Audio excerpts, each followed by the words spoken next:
Hello students, कैसे हैं आप सब।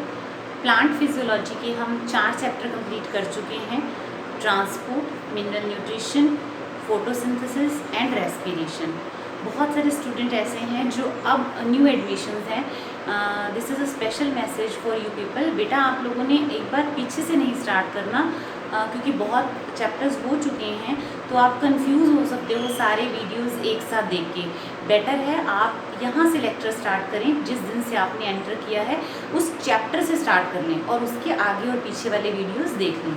Start from that particular chapter, और जब आपको टाइम फ्री मिले तब आप बाकी चैप्टर्स धीरे धीरे करके कर सकते हैं। ओके, कहीं पे भी कोई प्रॉब्लम आती है तो you can discuss with us. Okay, आज हम प्लांट फिजियोलॉजी का लास्ट चैप्टर करने जा रहे हैं और इसके बाद हमारी प्लांट फिजियोलॉजी कंप्लीट हो जाएगी।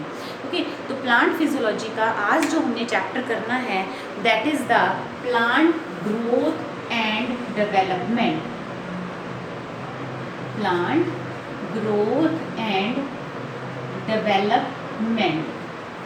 ठीक है बेटा, अब देखो सबसे पहले अगर हम बात करें, सीड जो है वो बेस है, यानी कि सीड जर्मिनेट करेगा तो प्लांट बनेगा। ठीक है, ये बात आप लोगों को क्लियर है। ऑब्वियसली सीड जो है वो जर्मिनेट करेगा और प्लांट बनेगा। अब प्लांट जब इनिशिएट करता है ग्रो करना तो पहले उसका जुवेनाइल फेज आता है, यानी कि पहले प्लांट जो है वेजिटेटिवली ग्रो करता है।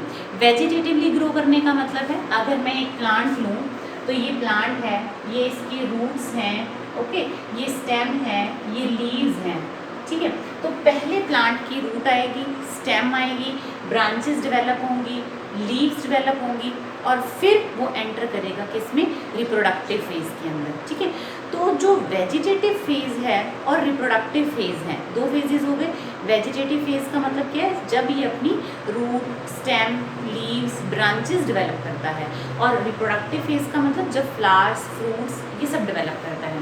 ओके, अब प्लांट में हम बात कर सकते हैं कि प्लांट के कुछ पार्ट्स ऐसे हैं जो कंटिन्यूसली ग्रो करते रहते हैं, जिसे हम कहते हैं डेफिनिट ग्रोथ, और एक होती है इनडेफिनेट ग्रोथ। ठीक है, यानी कि जैसे अगर हम बात करें रूट है, स्टेम है, तो वो प्लांट की ग्रो करती रहती हैं, जबकि अगर हम बात करें लीव्स हैं, एक साइज अटेन करने के बाद रुक जाएंगी।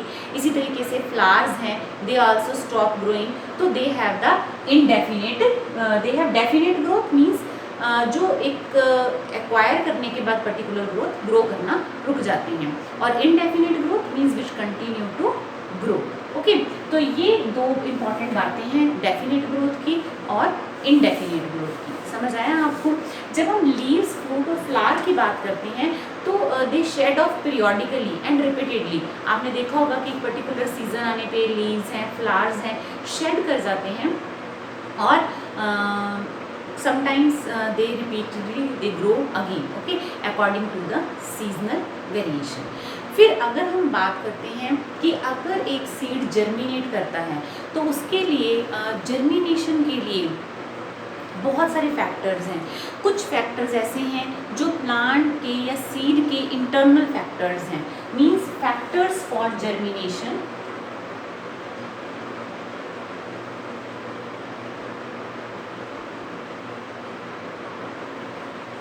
एक्सटर्नल फैक्टर, एक्सटर्नल फैक्टर में कौन से हैं, जैसे कि proper light, pH, temperature, oxygen, water. ये वो फैक्टर्स हैं जो एनवायरनमेंट में प्रेजेंट हैं, तो that will help the plant, means that will help the seed to germinate. अगर हम बात करें इंटरनल फैक्टर्स की, तो कौन से ऐसे फैक्टर हैं जो सीड के जर्मिनेशन के लिए फेवरेबल हैं, जैसे डॉर्मेंसी, कंप्लीशन ऑफ डॉर्मेंसी,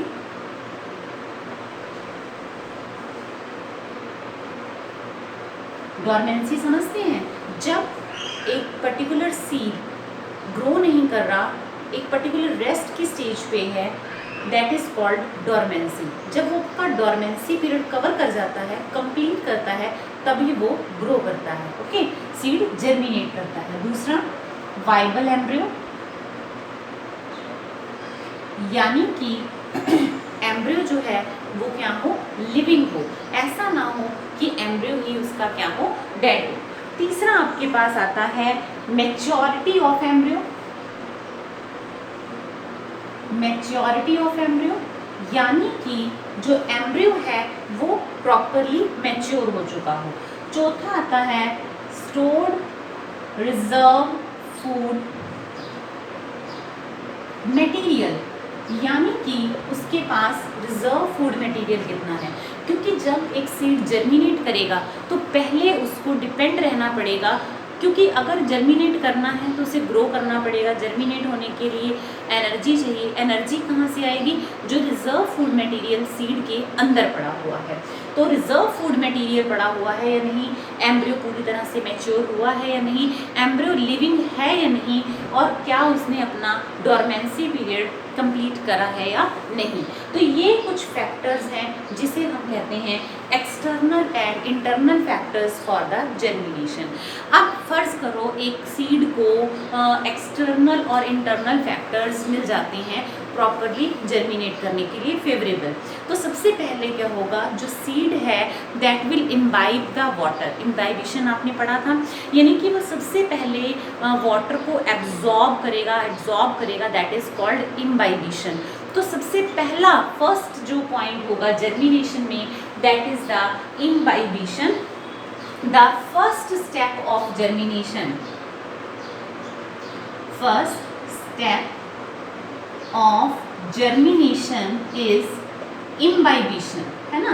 तो सबसे पहले क्या होगा, इम्बाइबिशन होगी, वाटर उसके अंदर एंटर करेगा। Now it will swells up and break up the seed coat. Okay, फिर क्या होगा, अब जो उसके अंदर पहले रेस्पिरेशन क्या होगी, एनारोबिक होगी, धीरे धीरे एरोबिक रेस्पिरेशन स्टार्ट हो जाएगी। ओके, फिर जो इसके अंदर रिजर्व फूड मटेरियल पड़े हैं, कार्बोहाइड्रेट हैं, प्रोटीन्स हैं, फैट्स हैं, ये सब क्या करेंगे, ब्रेक डाउन होना शुरू हो जाएंगे, ताकि जब सीड जर्मिनेट करे उसको एनर्जी मिल सके। ओके, तो जितने भी रिजर्व प्रोडक्ट्स उसके अंदर प्रेजेंट हैं, that will start breaking down. So many hormones, so many enzymes are released for breaking up all these things and releasing the energy, and seed can grow, seed can germinate. फिर इसके अंदर और हमने क्या पढ़ा, first imbibition, swelling and then breaking of seed coat, then release of hormones and enzymes and solubilization of reserve food material. अब क्या होगा, now there is the emergence of the radicle. Radicle means that is the root. So first of all the root will come out of the seed and it helps the seed to establish itself. Then it comes the plumule that form the shoot. Okay, तो एक बार जब root और shoot, radical क्या बनाएगी, root, और प्लिम्यूल क्या बनाएगी, shoot. समझ आया। तो रेडिकल और जो प्लिम्यूल है वो बाहर निकलते हैं, पहले रेडिकल निकलती है, रूट सेटअप होती है, फिर प्लिम्यूल निकलता है और शूट बनती है। समझ आया। अब जैसे जर्मिनेशन होता है उस दौरान रेडिकल और plumule they come out and the seed start germination. Okay, when the seed start germination, then what happens, the radicle form the root and the plumule form the shoot. The emergence of the radicle, that is the first sign of the germination. Just after coming out of the plumule, the epicotyle or hypocotyle that also grow. Okay, एक और important बात आपकी मैं इसमें add करूँगी कि जब ये फूड सोल्युबलाइज होते हैं, सीड को नरिशमेंट मिलती है, सीड ग्रो करना शुरू करता है, तो some time the germination of seed is above the soil and sometime it is above or sometime it is below the soil. Okay, so hypogeal, that is the below the soil, मतलब जब germination होगी seed की तो seed कहाँ रहेगा, soil के नीचे। एपिजियल means above the soil, यानी कि जब सीड की जर्मिनेशन होगी तो वो क्या आएगा, सरफेस के ऊपर आएगा। तो सरफेस के ऊपर का एग्जाम्पल है बीन और ये एग्जाम्पल है इसका पी। ठीक है बेटा, तो ये बहुत इंपॉर्टेंट कॉम्पिटिटिव एग्जाम का क्वेश्चन है, इसको हम प्रैक्टिकली करके भी दे सकते हैं। आजकल आप घर पे हो और आप सिंपली आपने क्या करना है, फ्यू सीड्स, आप बीन सीड्स ले सकते हैं, राजमा आपके घर में होंगे और एक प्लांट में आप उसे सो कर दीजिए, और कुछ पी आपको मटर के दाने भी मिल जाएंगे। तो दोनों की जर्मिनेशन में आपको फ़र्क दिखाई देगा। जब बीन के सीड जर्मिनेट करेंगे तो आप देखोगे जैसे ही जर्मिनेशन स्टार्ट होगा, रेडिकल बनने के बाद ये जो बीन सीड है इसका जर्मिनेशन कैसे होगा, it come above the surface of the soil, जिसको हमने क्या कहा, एपीजियल। ओके, और अगर आप पी सीड को जर्मिनेट कर रहे हो तो उसमें पी सरफेस के ऊपर नहीं आएगा, उसका जो जर्मिनेशन है वो सॉइल के नीचे होगा, तो that is called hypogeal germination. So I expect positive response from your side कि आप लोग इस जर्मिनेशन एक्सपेरिमेंट को करेंगे and you will definitely show to me, ठीक है। तभी आपके माइंड में ये हमेशा के लिए सेटअप होगा कि हाइपोजियल क्या है और एपीजियल क्या है। एपी का मतलब है अबव, यानी कि जब सीड ने जर्मिनेट करना है तो अबव द सॉइल है, और हाइपोजियल का मतलब है बिलो द सॉइल। समझ आया? एक और मैं आपको एक डिफरेंट फिनोमिना बताने वाली हूँ, दैट इज वीवी पेरी। देखो अभी तक आपने क्या पढ़ा था कि या तो जर्मिनेशन ऑफ सीड कहाँ हो रहा है, अबव या बिलो, पर एक डिफरेंट फिनोमिना है जो कि होता है मैंग्रोव प्लांट्स में, जैसे राइजोफोरा। मैंग्रोव प्लांट जो एक्सेसिव सेलाइन कंडीशन के अंदर, यानी कि साल्ट कंसंट्रेशन जहां बहुत ज़्यादा है, सेलाइन कंडीशंस के अंदर जो प्लांट्स ग्रो करते हैं उन्हें मैंग्रोव प्लांट्स कहते हैं, जिसका एग्जांपल मैंने आपको बताया राइजोफोरा। अब क्या है, चारों तरफ नीचे हाई सॉल्ट कंसंट्रेशन है, तो सीड नीचे फॉल करते ही क्या हो जाएगा, मर जाएगा, डाई हो जाएगा। क्यों? क्योंकि excessive salt concentration is there. तो ऐसे केस में seed start germinating when it is still present on the fruit, और फिर जर्मिनेट होने के बाद वो नीचे गिरता है। इस क्वेश्चन को आपने बहुत ध्यान से सुनना है, this is very important question, क्योंकि आपको इन तीनों में से डेफिनेटली एक क्वेश्चन ऑब्जेक्टिव में जरूर मिलेगा। तो वीवी पेरी क्या है, the germination of the seed on the plant itself when it is in the fruit and on the plant it start germinating, it does not fall down to grow. वो germinate करके plantlet बन के फिर नीचे गिरेगा। Okay, conditions क्या थी, सेलाइन condition थी, यानी कि हाई सॉल्ट कंसंट्रेशन होने की वजह से वो वहीं जर्मिनेट करेगा, फिर फॉल डाउन करेगा। ओके, तो ये कुछ मैंने आपको इसके इंपॉर्टेंट पॉइंट्स बताए हैं, that is a general introduction for the germination of the seed. Okay, हाँ जी बेटा, let's start with the growth and development. Okay, introduction हमने कर ली है। अब ग्रोथ क्या है? Growth is the permanent or irreversible increase in size, dry weight volume, dry weight of the plant, volume, number of the cell, increase in the size of the organism. So that is called as the growth. Means irreversible increase होना, number of cells का, weight बढ़ना, volume बढ़ना, size बढ़ना, that is called as the growth. Okay, तो ये तो हुई एक जनरल सी डेफिनेशन की ग्रोथ क्या है। अगर हम बात करें क्या लिविंग ऑर्गेनिज्म ग्रो कर सकते हैं, नॉन लिविंग नहीं कर सकते। फर्ज करो अगर आपने किसी टेबल को ऊंचा करना है, आप उस टेबल के नीचे कोई चीज़ और लगा देते हो तो साइज तो उसका भी बढ़ गया, तो क्या वो ग्रोथ हो गई? No, that is not the growth. क्यों? क्योंकि जो ग्रोथ है हमने क्या कहा, it is the irreversible permanent change, जबकि आप उस टेबल को वापस से नॉर्मल साइज में कर सकते हो। क्या ये लिविंग बीइंग में पॉसिबल है? नहीं। इसीलिए जब हम बात करते हैं लिविंग बीइंग्स की, the growth is real and irreversible. Are you getting my point? And the growth is intrinsic. Intrinsic समझते हो? यानी कि the addition of the material occur within the cell, within the organism. जबकि अगर हम non living में बात करें, नॉन लिविंग में तो एक्सट्रिंसिक ग्रोथ होती है। एक्सट्रिंसिक का मतलब समझते हो? यानी कि बाहर से ग्रोथ हो रही है, अंदर ऐड नहीं हो रहा। और अगर हम बात करें लिविंग बीइंग में तो इरिवर्सिबल ग्रोथ है, यानी कि इंट्रिंसिक ग्रोथ है। Whatever the material is being added, अब देखो सेल्स बढ़ेंगी, सेल्स डिवाइड करेंगी, उनका नंबर बढ़ेगा, इन सब के लिए एनर्जी चाहिए, और वो एनर्जी कहाँ से मिलती है? By the breakdown of the materials. एक और बात कि जब एडिशन हो रहा है, मतलब अगर सेल ग्रो कर रही है तो definitely the materials are to be added in the protoplasm, so that is the real growth. It is also called apparent growth. Are you getting my point? This is also called apparent growth. Is it clear? उसके बाद next हमारे पास आता है कि क्योंकि इसमें number of sales के बढ़ने की बात की हमने, so that is why it is also called quantitative phenomena. Quantitative phenomena. Quantitative का मतलब समझते हो आप, यानी कि number, quantity, number of cells is also increasing, that form the basis of the growth. Okay, next आता है the plant growth is generally indeterminate. यानी कि प्लांट्स की जो ग्रोथ है वो कंटिन्यूअस होती रहती है. ओके, अगर हम लोअर प्लांट की बात करें तो growth is diffused. Okay, but when we talk about the higher plant there are some particular points are there. देखो कुछ बातें आपको धीरे धीरे समझ आएंगी. अब अगर हम प्लांट के हायर प्लांट की बात करें तो उनमें ग्रोथ के लिए पर्टिकुलर एरियाज हैं which are responsible for the growth. Means actually they divide, that particular areas have the cells that divide and that add the number of the cells and that causes the growth. आप इस word को जानते हैं, meristem. Meristem क्या है? The group of cells which are continuously dividing. तो ये वो स्पेशलाइज्ड localized areas हैं which are responsible for the continuous addition of the cells.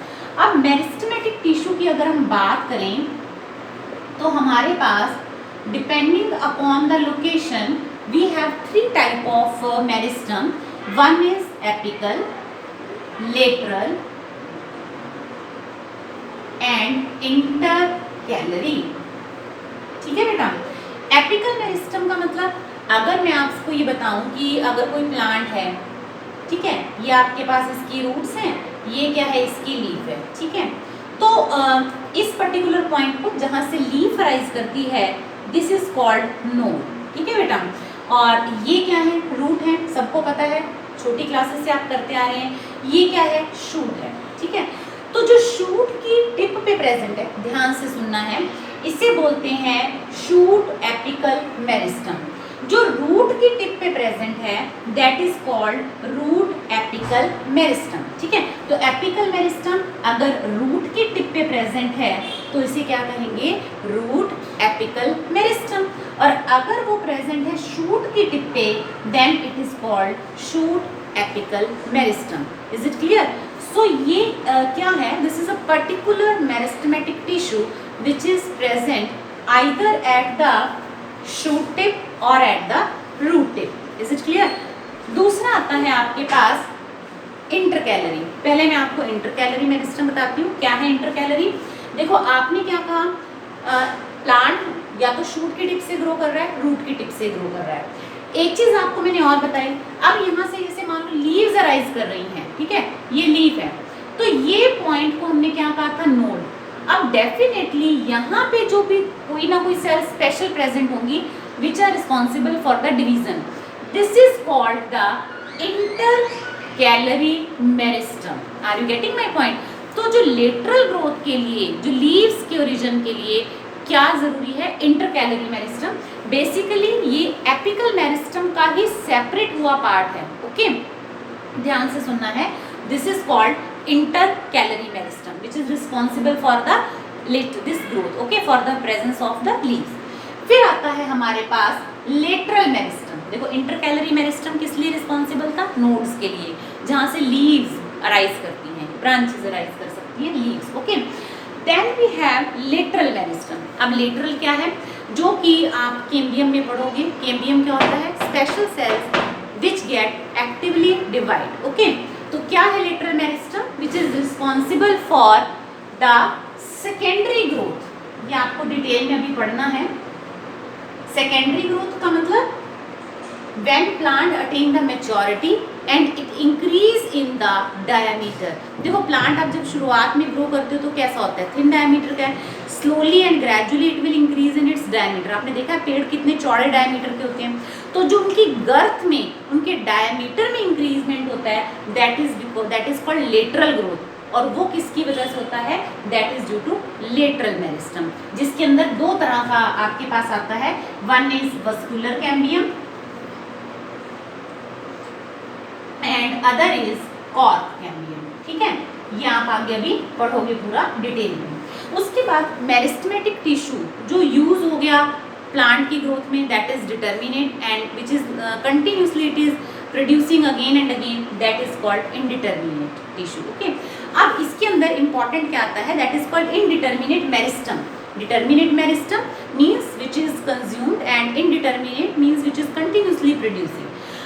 अब इसमें आपको मैंने तीन तरह का मेरिस्टेमेटिक टिश्यू बताया, root apical meristem, shoot apical meristem, intercalary meristem जो नोड पे प्रेजेंट है और जो डायमीटर बढ़ाने के लिए सेकेंडरी ग्रोथ में हेल्प करता है, दैट इज लेटरल मेरिस्टम। ठीक है बेटा, तो ये चीज़ें आपने थोड़ी ध्यान में रखनी है। अगर आपको इसमें थोड़ी टर्म्स टर्मिनोलॉजी थोड़ी टफ भी लग रही है, then also it is okay, no issue, because हमारे पास इस पूरे टॉपिक के लिए एक पूरा चैप्टर है एनाटॉमी ऑफ फ्लावरिंग प्लांट, तो उसके अंदर हम इसको डिटेल में पढ़ेंगे। वैसे टफ नहीं है। एपिकल क्या था, जो टिप्स पे प्रेजेंट है, जो नोड पे प्रेजेंट है, दैट इज इंटरकैलरी, और लेटरल क्या था, जो सेकेंडरी ग्रोथ में हेल्प करता है। Is it clear?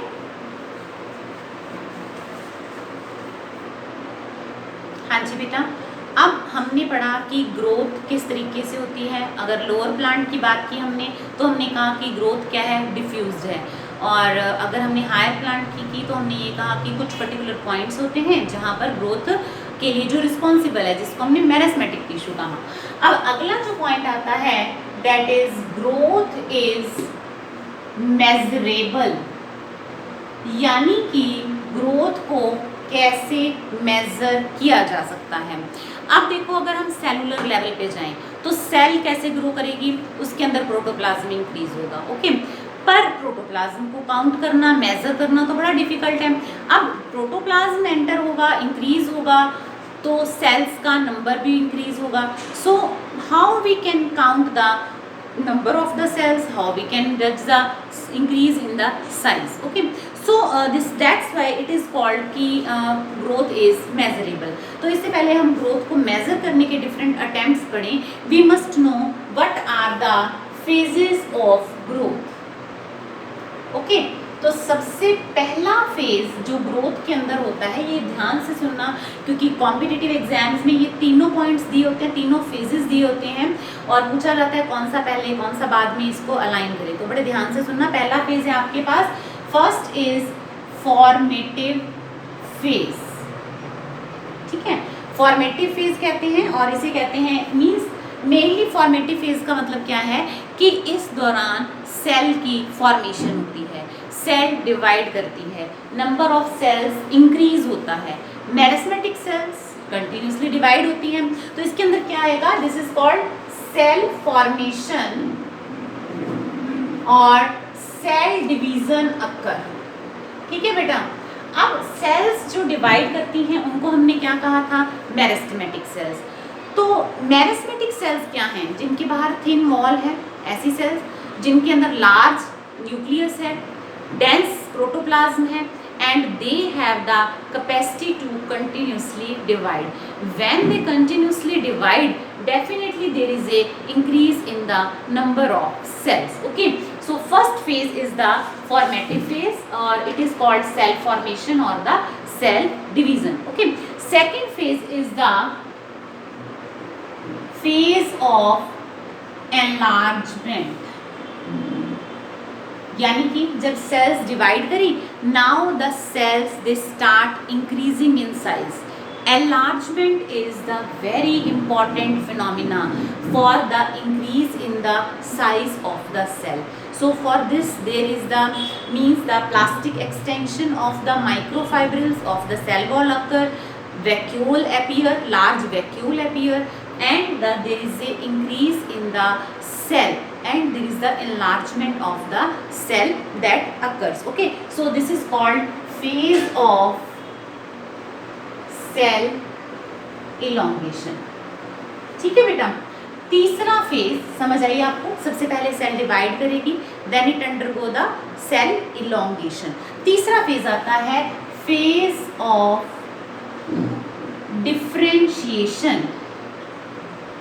और मैच्योरेशन, मतलब यानी कि अब सेल डिवाइड हो गई, इलोंगेट हो गई या एनलार्ज हो गई। अब सेल स्ट्रक्चरली और फिजियोलॉजिकली डिफरेंशिएट करेगी,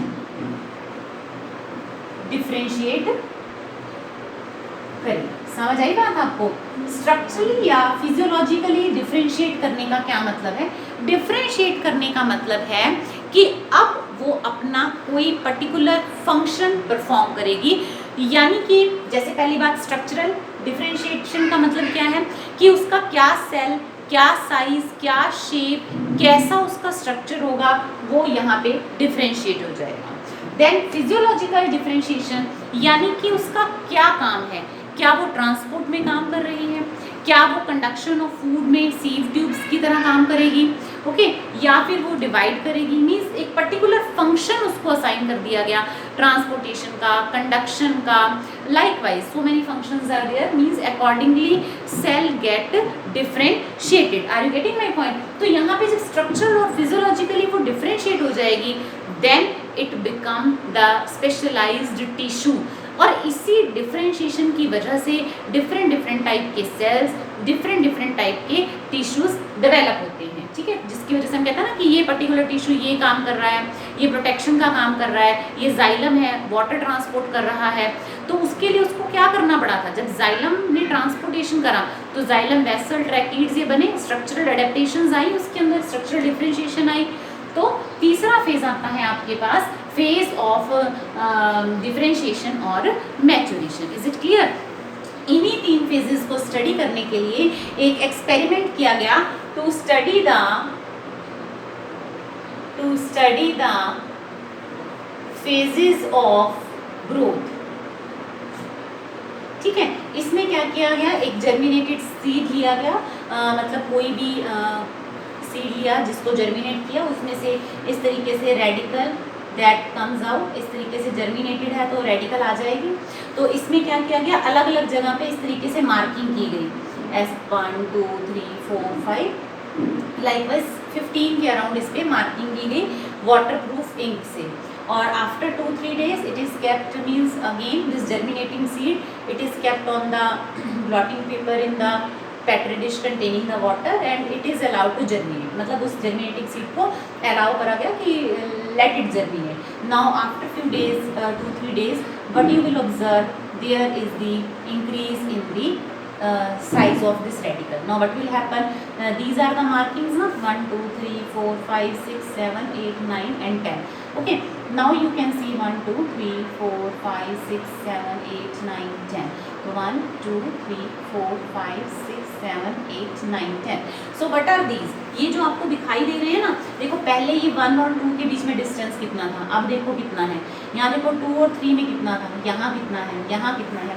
तो आप देख सकते हो यहाँ पे कि क्या हो रहा है, इसका डिस्टेंस जो आपने मार्किंग्स लगाई थी मार्कर से रेडिकल के ऊपर, उसका डिस्टेंस बढ़ गया। तो ये क्या शो कर रहा है? ये शो कर रहा है कि ग्रोथ इज टेकिंग प्लेस। अब इसके अगर हम अलग अलग ये फेजेस की बात करें तो ये क्या है, हमारा सेल डिवीजन फेज है, और ये क्या है, हमारा सेल एनलार्जमेंट, जो जहाँ पे एनलार्जमेंट हो रही है, और ये क्या है, that is the maturation phase. आपको समझ आ रही है ये बात? ये अलग अलग जोन हो गए। This is the cell division, this is the cell elongation, this is called zone of cell formation, this is cell enlargement phase या cell elongation phase, and this is the maturation phase. समझ आया बेटा आपको? तो after 2-3 days you can see all these that the marking, the distance between the marking is increased, and where it is continuously dividing, this phase is called as the zone of elongation, this is called zone of enlargement, और ये वाला zone जो है this is called as the this is particular zone, this is called maturation zone. Means here the cells they get assigned to perform a particular function, they have certain particular structural differentiations. Okay, तो अभी भी हम introduction वाले part पे ही चल रहे हैं, growth and development के, जिसमें मैंने आपको जनरल बात बताई है, ग्रोथ क्या है, कैसे होती है, लिविंग और नॉन लिविंग के बीच में ग्रोथ को आप कैसे डिफ्रेंशिएट कर सकते हो। फिर मैंने आपको ये बताया कि मेरिस्मेटिक टिश्यू 3 टाइप का है। और at last I told you the most important point कि 3 फेज होते हैं। पहला है सेल डिवीजन का, दूसरा है एनलार्जमेंट का और तीसरा है डिफ्रेंशिएशन का, यानी कि अब सेल एक पर्टिकुलर फंक्शन परफॉर्म करने के लिए रेडी है। Okay, so this is just the introduction of the chapter, but you should keep in mind, क्योंकि इसी में से ही आपको ऑब्जेक्टिव में क्वेश्चन जरूर मिलेंगे। किसी भी कॉम्पिटिटिव एग्जाम में आएंगे तो पहले 3 पेजेस में से आपको क्वेश्चन जरूर मिलेगा, पिछले में मिले ना मिले, लेकिन इस पार्ट में से जरूर मिलेगा।